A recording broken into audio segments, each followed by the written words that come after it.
Okay. Hi. Hi. So my name is Lindsay Dragon, and I know my name is showing up as Kristen Hoffman here on the screen, but that is our director at the Autism Center at Misericordia University. But I will be running this parent interview for bilingual families and autism with a parent, Madeline. How are you today? I am great, thank you. Well, thank you so much for agreeing to have this interview. I think it's very important to let other families know that there are other families out there who speak Spanish for a lot of the, primary first language for the family. And I've run into you and others at several events. And so when we thought about this topic, I instantly thought of you because the first time I met you, it was you, your husband, your two kids. Now you have three, but two kids at the time. And there was another family member with you that time. Do you remember who it was? Yes, but I don't know her name. That's okay. It was, I thought it was maybe a mother-in-law or an aunt that came up to that office with you. Oh, with me? Oh, yeah. That was my mother. Okay, so that was your mom. All right. And from what I gathered at the time, you were really the only member of the family that was speaking English. Is that correct at that time? Like that was My husband speaks English, but not that well. right. Yeah, so Okay. yeah, I was Well, and I see you guys at all the events, and so I was wondering, it's hard enough as a parent myself to a 6-year-old with autism to navigate this world. I can only imagine having, some further barriers and, trying to explain things when it may not be easily understood because I don't understand it in English. So a lot of these things are just questions that I would have on my own. And then, I can only imagine if those barriers are, higher for somebody who may not have that as their first language. So where are you from originally? I'm from Puerto Rico. Puerto Rico. Okay. And how long have you been in Pennsylvania? It's been around 6 years now. Okay. And before you came here, did you speak English often in Puerto Rico, or did you come straight to Pennsylvania from Puerto Rico? Yeah, I came straight to Pennsylvania. I didn't speak English very well, like just yes, no, thank you. Yeah, stuff like that. So that must have been very interesting after you had your oldest son and you started to notice things may be a little different. Tell me about that. So when he was like a year and a half, I took him to the doctor and he started asking me questions about is he talking? He's doing his milestone, and I was like, no, now that you're mentioning, like he's not where he's supposed to be. So I started with early intervention. They started coming home, and they did the what's the thing that they do, the evaluation. Yeah. And he told me, yeah, that he is not fluent, like he wasn't talking fluently, and so he had what's the name? He had help Delays for or speaking, yeah, and cognitive and a couple of stuff. okay. So you started out with early intervention. That's exactly where I started. And once I, being that as your first child, as it was mine, I was really nervous. And, my kids are 2 years apart, and I think yours are Yeah, it's like that. 2 years too. very similar. So we both had newborns, Yeah. and we were trying to figure out how to be a parent to our first child. Yes. Because I don't know if you felt the same way, but I felt that it was very challenging when I felt like I was doing everything wrong for the first one, and here I already had a second one. it was really hard. Yeah, because we were always worried like he's gonna be like Diego. He's gonna be autistic too. Like maybe it's something that I have or something that you have. And yeah, and with the language thing, it was hard too because it was something completely new. Like autistic is completely new in the family. Right. Plus, it has to be in English, everything. So it was really hard. I can't even imagine. Did you guys shy away from anything because because there wasn't anybody there to explain it? Not shy away, that's maybe not the correct. Do you find that events weren't very friendly to Spanish speaking families once you first started to attend? Yes, everything was in English. Yeah, with everybody that I talked, was everything was in English. Right. I can't imagine because, you're not from here. Mhm. You haven't been here that long, because if it was 6 years ago, that's Yeah. pretty much right when you had, your son. Mhm. So I felt very alone. And I have family here, not all of my family because I'm from the Midwest, but, you know, when you're the only one that's you don't have anybody to ask really. Nobody in our family had autism, interactions either. But I feel for you because I recognize from our very first meeting how different and difficult it must be. Yeah. Um, did you ever use a translator for anything? Um, I A use my phone. human translator. Oh, a human. No.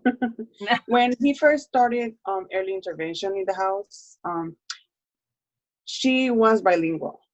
Oh, She's okay. Mexican American, so she speaks English, Spanish too. So she helped me with that a little bit. Okay. Well, that's good. But Yeah. early intervention only goes for so long, right? Yeah. So, and early intervention, they don't really accompany you to any other evaluations. No. No, So it's just that hour that I have with you. it's an With them. hour a week, right? Mm-hmm. Did you have any trouble expressing your needs for your kiddo when it came to the doctors and or like schools or any daycare type situations? Was that any obstacle for you? Oh, sometimes some words that I couldn't say right in communication, but yeah, sometimes I had to use my phone and use the translator. It will be So easier. Google, right? Yeah, Google. Yeah. So yeah. uh, well, I really you know I've come across this a few times in my current job. My last job was at a school for kids with autism, and we did have students there whose families really only spoke Spanish, but it was very difficult. There wasn't anybody in the facility that could speak Spanish. So for a school, now here's the next thing. You're sending your child to a school in Northeast PA, so they're going to have to learn English. Yes. But you're at home. Do you guys speak Spanish most of the time? Yes. Yeah, so I can't imagine my son. He's just trying to get out any words. I don't care if they're English or Spanish, right? But that's got to be so confusing for him too. Yes. Has he shown any troubles with, the difference between the two languages? So when everything started at 1 year and something, everybody was telling me that it might be because we speak Spanish most of the time, and he watched television in English and read books in English, and it was like a mix of both languages. Mm-hmm. And So I stopped talking to him in Spanish to see if he will be if he will talk more, in English. Right. He had all his therapy were in English, and everything was in English. So I was like, okay, let's try this, and it worked. Now It did. Well, that's good. it would work. Now I'm trying to implement the Spanish, and it's not working. Yeah. Yeah, yes. So yeah. Did you guys ever try any sign language before he was speaking?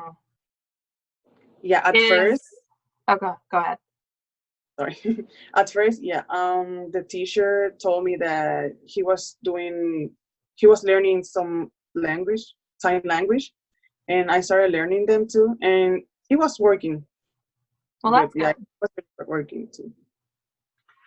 I know that there's different types of sign language, but to teach a child that English and Spanish, I'm assuming they taught him ASL, American Sign Language. So I don't even know how that would work in a different language. Was that even an option? I'm not sure. I know. I don't. Now that I didn't think about that question ahead of time, so I apologize.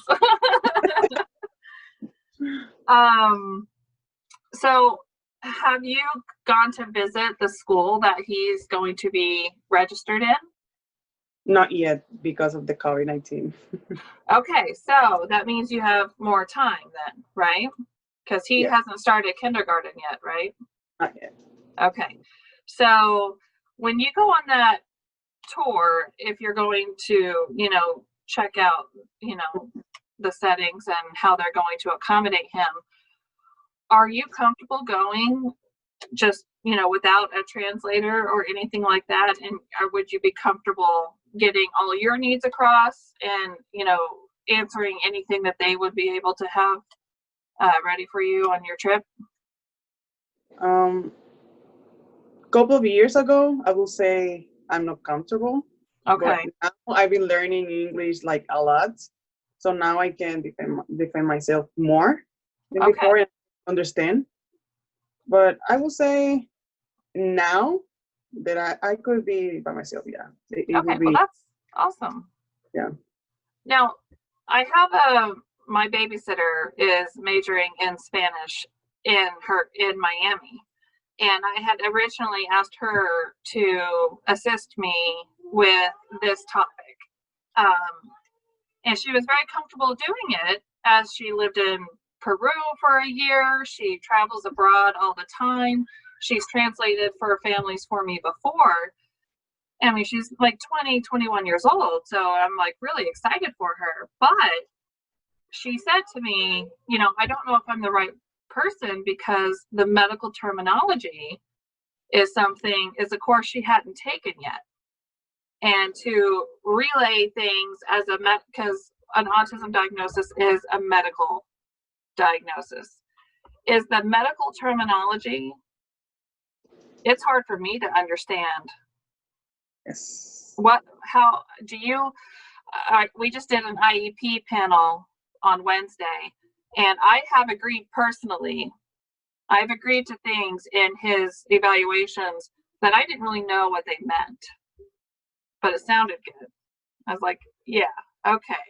Have you come across that with the language barrier? Yes, a lot, and it's really hard because that terminology is like a second language. So Right. English plus that is like, oh my God, really hard.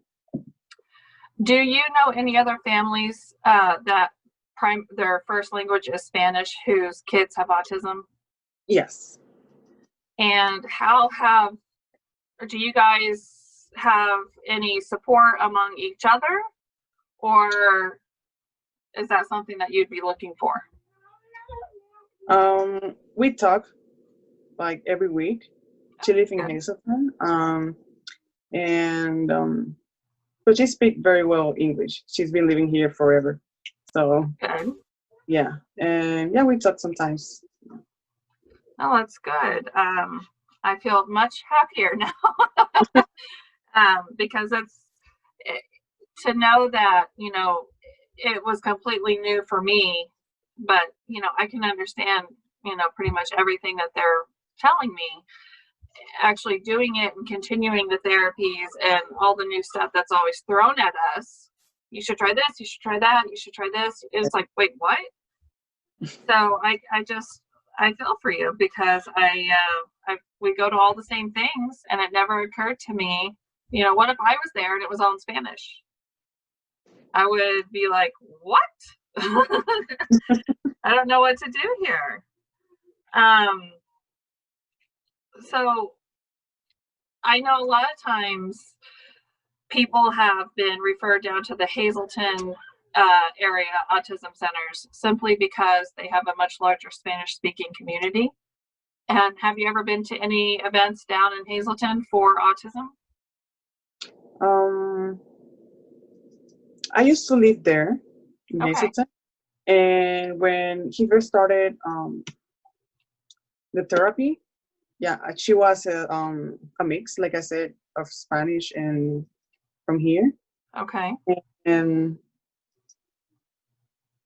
yeah, and she was the only one.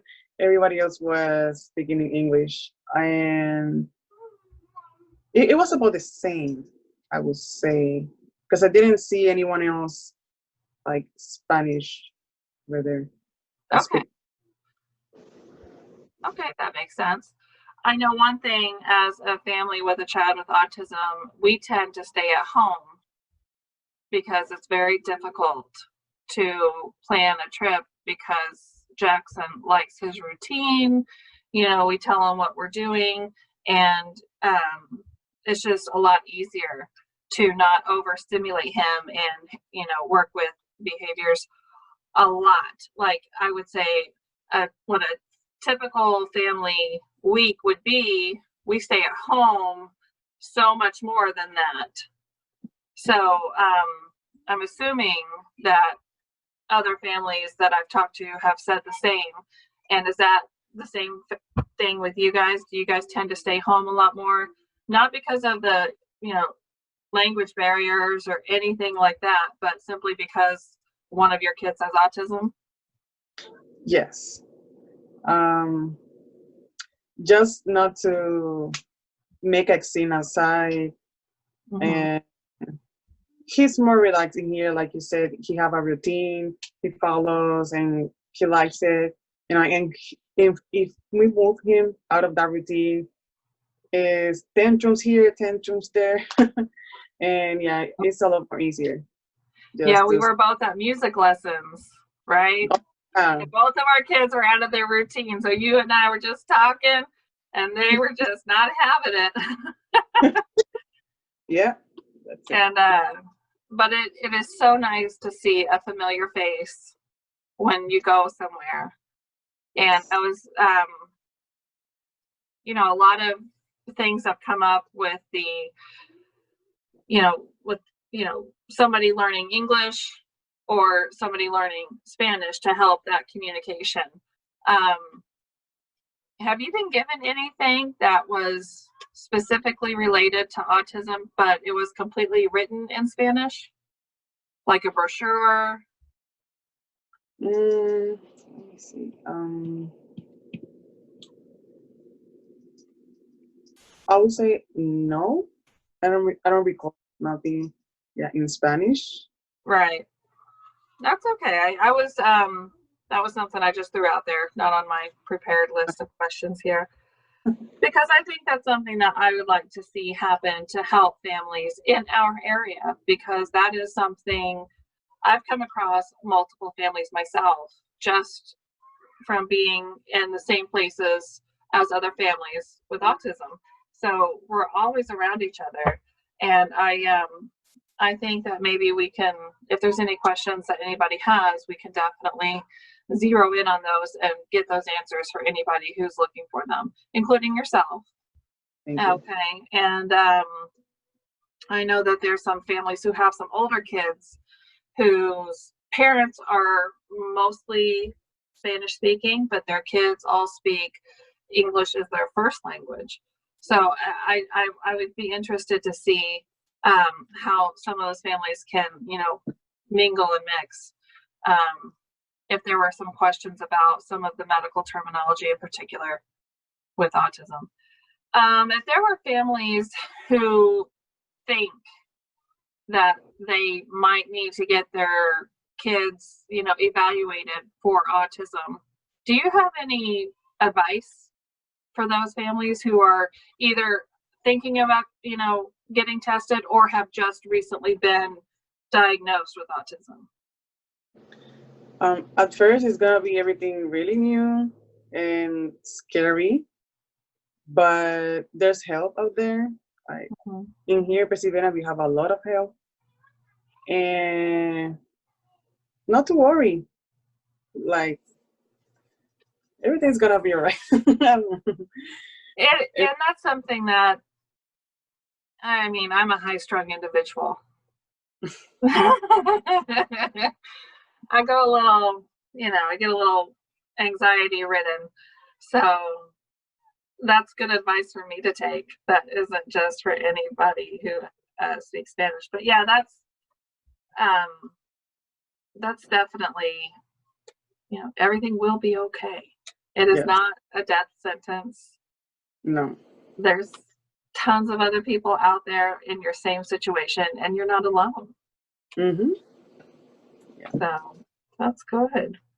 Do you think you have 2 other children? Have you seen any signs of autism in your middle child? Not so far. He's Not so doing far. his own, yeah. Okay. So I was always nervous at every evaluation, and people were asking me all the time, well, what do you think with that one? And I'm like, we're fine, So it's just always interesting to see how others go with it. Well, is there anything else that you think that, families whose first language is Spanish, anything else that could help them, or are you pretty content with the way things have gone so far with this interview?